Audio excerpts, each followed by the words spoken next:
Aujourd'hui, nous allons parler d'une histoire d'un Noël où un manoir ancien cache des secrets sombres, transformant une soirée festive en une quête de rédemption. C'est un témoignage de Théo G. Je m'appelle Théo, j'ai 27 ans et j'aime passer mes hivers à écrire des histoires de frissons au coin du feu, un chocolat chaud à la main. Vivant à Lille, dans le nord de la France, avec ses hivers gris et ses nuits longues, chaque Noël m'évoque de doux souvenirs d'enfance. Mais aussi, il y a quelques années, cette terrible nuit. C'était un 24 décembre, il y a 5 ans. J'avais reçu un appel mystérieux d'un vieil ami, Julien, que je n'avais pas vu depuis le collège. Il m'a invité à passer la soirée avec sa famille dans leur maison ancestrale, un grand manoir situé en dehors de la ville, à 1 heure de route. Au début, je n'étais pas très enthousiaste, mais l'idée de passer un Noël dans un grand manoir me semblait à la fois intrigante et excitante. Alors, j'ai fait mes valises et me suis dirigée vers cette vieille bâtisse, bercée par l'esprit des fêtes. Le manoir de Julien était immense, recouvert de guirlandes lumineuses et de flocons de neige qui le rendaient presque féerique. Une fois à l'intérieur, je fus frappée par l'odeur du sapin, du pain d'épices et de canneberge qui flottait dans l'air. La famille de Julien était chaleureuse et j'ai passé un bon moment à me remémorer les souvenirs de notre enfance. Mais au fur et à mesure de la soirée, une atmosphère étrange a commencé à s'installer. Les portes grinçaient, des ombres semblaient se faufiler dans le couloir et des bruits de pas résonnaient juste au-dessus de ma tête, bien que nous soyons tous dans le salon, riant ensemble.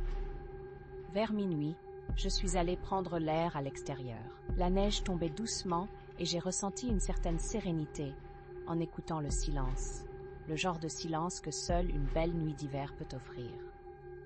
Mais ce moment ne dura pas. J'aperçus alors une silhouette dans les bois, juste au bord de la propriété. Mon cœur a commencé à s'emballer. J'ai d'abord pensé à un animal, mais en m'approchant, j'ai remarqué qu'il s'agissait d'une femme. Un visage pâle, presque spectral, vêtue d'une robe blanche. Elle se tenait là, immobile, fixant le manoir d'un regard vide. Prenant mon courage à 2 mains, je décidai de demander si elle avait besoin d'aide. « Bonsoir, madame. Avez-vous perdu votre chemin ?» Pas de réponse. Je m'inquiétais. Ce n'était pas le genre de rencontre qu'on espère pendant les fêtes. Elle se mit alors à avancer lentement, tout en continuant de me fixer. Mes jambes semblèrent se figer, je ne pouvais pas bouger.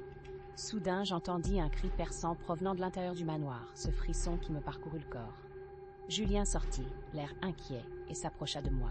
« Théo, qu'est-ce qui se passe ?» Je pointai la silhouette, mais elle avait disparu. Elle était ici, je vous jure, dis-je, complètement perdue. Nous sommes retournés rapidement à l'intérieur, la sensation de présence pesante derrière nous.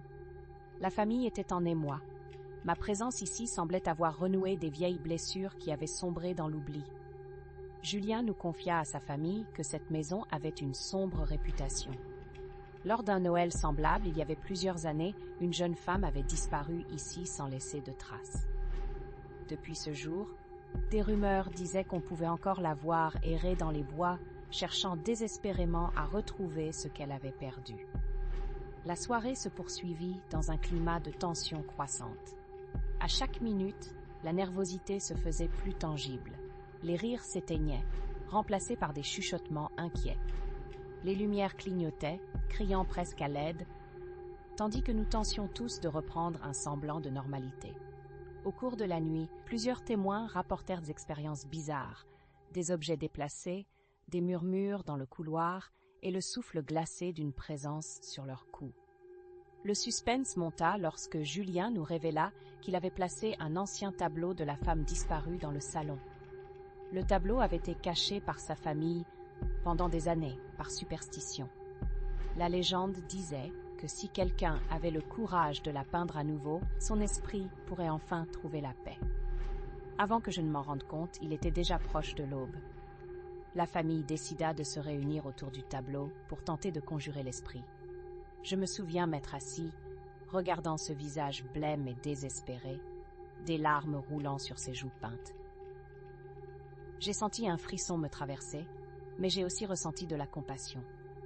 Peut-être que cette nuit n'était pas une simple histoire de peur, mais un appel à l'aide d'un être perdu entre 2 mondes. Nous avons commencé à murmurer des mots de réconfort, tentant de briser le poids de son chagrin. Alors que les premières lueurs du jour se levaient à l'horizon, quelque chose se produisit. Les lumières du manoir se stabilisèrent, et les ombres se dissipèrent lentement. Un souffle doux parcourut la pièce, comme une caresse. Et là, devant nous, l'image de la femme s'est éclaircie. Son visage autrefois triste se mit à pétiller d'une lumière douce, puis, dans un dernier soupir apaisé, elle s'évanouit dans un éclat de lumière. C'était la première fois que nous réalisions que la veille de Noël pouvait être un moment de rédemption. Non seulement pour elle, mais aussi pour nous tous. Ce Noël, où le saint et le profane se rencontrèrent, où la peur laissa place à une libération, fut l'un des plus inattendus de ma vie. Nous avons appris que parfois, au lieu de fuir ce qui effraie, il faut tendre la main, écouter et surtout offrir une chance de paix. Une nouvelle tradition naquit ce jour-là. Chaque année, nous nous réunissons dans ce même manoir, non seulement pour célébrer Noël, mais aussi pour nous souvenir de l'esprit blessé qui a retrouvé la paix. Comme quoi, un simple Noël peut devenir une légende.